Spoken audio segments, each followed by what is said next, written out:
Halliburton, go get it. That frees him up. That gets him a full head of steam. Siakam aggressive. Nice soft touch.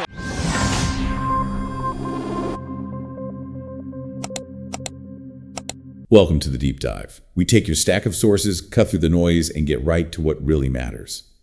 Today, we're diving deep into the source material on Game 3 of the NBA Finals.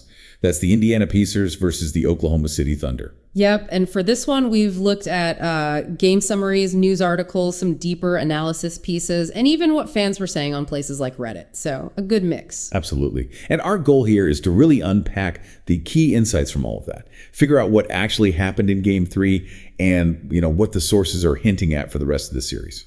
Okay, let's just jump right in then. All right, so the big headline. Indiana Pacers 116, Oklahoma City Thunder 107, final score. And that puts the Pacers up 2-1 in the series. Big home win for them at Gainbridge Fieldhouse in Indy. Packed house to, what was it, like 17,000 fans? Yeah, 17,274. And one thing that really jumps out from the sources is how the game completely flipped. OKC, they were actually leading 89-84 going into the fourth quarter. Right. They looked like they were kind of in control. And then, bam, Indiana just took over. The analysis we saw points to them just dominating that last quarter, outscoring the Thunder 32-18. It wasn't just squeaking out a win, it was a real statement in that final period. So how did they do it? What are the sources saying about how the Pacers took control? Well, a lot of pieces talked about Indiana's, their resilience. They've got this kings of the comeback reputation this postseason, apparently, and they just refused to get down when things weren't clicking early on. That resilience, that mental toughness, it shows up in the stats, right? And here's where it gets really interesting looking at the analysis. The Pacers bench. Oh, yeah. They just exploded. Outscored the Thunder reserves 49-18. I mean, that's a massive difference. It's huge. And when you dig into who did that scoring, specific names pop up everywhere. Bennedict Mathurin comes up a lot, described as a game changer, a walking bucket. Yeah. He dropped a game-high 27 points. And get this, in only 22 minutes off the bench, super efficient too, 9 for 12 shooting, 7 of 8 from the line. Wow. And didn't some reports mention that story about him using a calendar? Like literally counting down the days to get back after his injury. Exactly. Missing last year's playoffs, you could sort of feel that eagerness, that energy coming through in his play. It wasn't just scoring, it was making a statement. Yeah, you could see it. Who else from the bench stood out? DJ McConnell. The sources were just full of praise for his energy, intensity, hustle, all that stuff. Always brings it. Totally. He had 5 steals, and 3 of those came in the second quarter. Some analysts pointed out how his steals off Thunder inbound passes were, demoralizing, had a real psychological impact. Demoralizing. Yeah, I can see that. Those kinds of plays just kill momentum. His stat line, 10 points, 5 assists, 5 steals, plus 12 in only 15 minutes. It kind of sums up that spirit, right? The team's urgency. It really does. And Obi Toppin, too. He had some key moments off the bench. There was that putback dunk after a Halliburton miss. Multiple reports said that one felt significant, like a real momentum shifter, plus a couple of blocks. So it wasn't just one guy. The depth really showed up for Indiana. Definitely. The sources kept coming back to that impressive contributions up and down the roster. Okay, what about the starters? Tyrese Halliburton seemed different in this game, didn't he? Sources said he was more forceful from the jump. Yeah, that was a key theme. Unlike the first halves in games 1 and 2, where maybe he was a bit passive, here he was aggressive right away. Going from being the hunted to the hunter, as one piece put it. Exactly. And the numbers back it up. Near triple-double.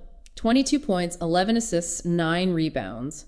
But it wasn't just stats. So. The analysis suggested it was how he got them. More aggressive, yes, but still balanced with that great court vision and playmaking. He had, 12 points and 7 assists just in the first half, when the Pacers were shooting really well, like 55%. And he came up big late, too. Oh, yeah. Sources highlighted those clutch plays, the step-back 3 in the fourth that gave them the lead back. That felt huge.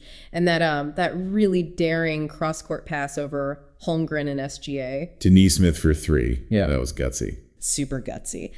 But reports noted, maybe being at home, he felt more comfortable making those high-risk, high-reward plays, and it paid off. It's interesting, his evolution this postseason. 6 games now with 20-plus points and 10-plus assists, compared to just 1 all last season.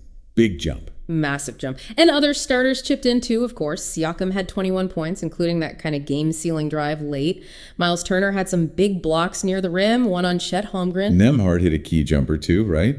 And was part of that defensive effort on SGA. Yep. And Neesmith hitting that three we mentioned off the spit pass. It was a real team effort from the starters too. So pulling it together for the Pacers, sources emphasize their endurance, their pace, and the defense stepping up. They kind of beat the Thunder at their own game in that fourth quarter, didn't they? Yeah, it's a good way to put it. Yeah. And you can't forget the crowd, the gold out, the shirts, the wristbands.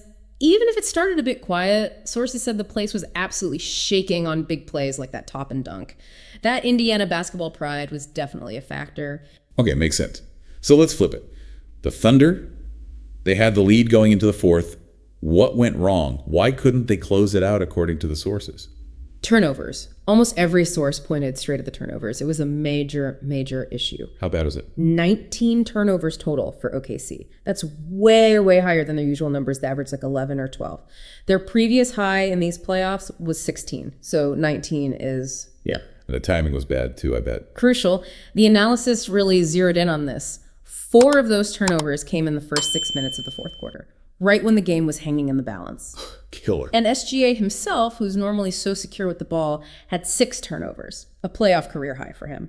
The team's assist-to-turnover ratio was their worst of the whole season, only 16 assists versus those 19 turnovers. And ironically, the Thunder, known for their disruptive defense. Right. They only forced 14 turnovers from Indiana, so that whole turnover battle just completely swung Indiana's way. What about SGA's overall game? You mentioned the turnovers, but how was his scoring? Sources seem to think it was a bit... tame. Yeah, tame compared to games 1 and 2 anyway. He finished with 24 points, which is obviously good, but with those 6 turnovers. And the sources talked about how the Pacers' defense really seemed to bother him more this game. How so? What did they do differently? It sounds like they mixed up their coverages, brought help higher up on screens, just made him work harder. One article said it made him work up a sweat, froze him at times, and the biggest stat, only 1 basket for SGA in the entire fourth quarter. Wow. Just 1 hoop in the fourth. That's huge. What about the rest of the Thunder? The bench obviously got crushed in the scoring department. Yeah, big time. Only 18 points from the Thunder reserves compared to Indiana's 49. Reports basically said they were flat. Any specific players mentioned as struggling? Yeah. Alex Caruso had a rough game, a minus 15 plus minus. Wasn't his usual disruptive self defensively, according to reports. Aaron Wiggins didn't score. Isaiah Hartenstein was pretty quiet too, just 4 points and 3 boards. Not the impact they needed. And another thing that cropped up was free throws, right? Yep. Missed free throws. OKC missed 7 out of 30 attempts. 4 of those misses came in the fourth quarter, including 3 in the final minute. That hurts. One source mentioned it was their most misses from the line since a playoff loss to Denver previously. Little things add up. And was there any talk about, maybe their youth showing? That narrative about them not having played as many close games because they blew teams out in the regular season? Yeah, that definitely came up in some of the discussions we reviewed. The idea that maybe under intense fourth quarter finals pressure, they haven't built up that same level of clutch execution experience yet. And maybe that showed in some of the decision-making, the turnovers. Interesting angle. Okay, so let's connect the threads. We've broken down both sides. What does Game 3 tell us about the series going forward, based on the sources? Well, the consensus was that this was the Pacers playing a much more complete game, more like the team they've been throughout these playoffs. And it definitely flips the script on some of those pre-series predictions, doesn't it? A lot of sources we saw had OKC winning pretty easily. Sweep, maybe 5 games. Totally. And the Pacers, seen as the underdogs, keep defying that. You saw fan discussions really pushing back on any overrated talk, especially around Halliburton after a performance like this. They're proving people wrong. What about the coaching matchup? Carlisle versus Daigneault.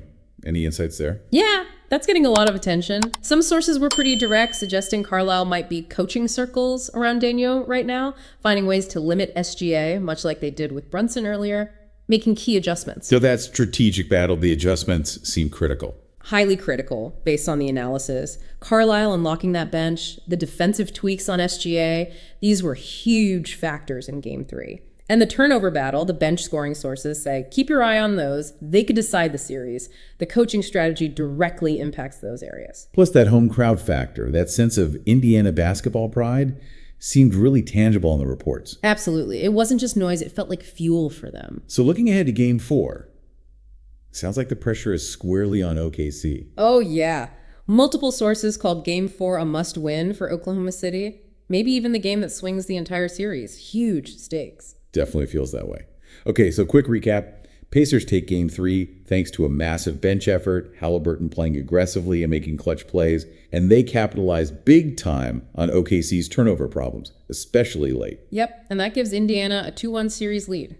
Suddenly, the momentum feels like it's shifted, and OKC has some serious questions to answer about their execution under pressure and getting more from their bench. Right. So Game 3 showed these really clear contrasts, didn't it? OKC's regular season dominance built on defense and depth versus Indiana's playoff run fueled by pace, that amazing bench, and now real clutch play. Makes you wonder, doesn't it? Which team's identity, which strengths are proving more resilient when the pressure is at its absolute highest in the finals? Something to chew on before Game 4.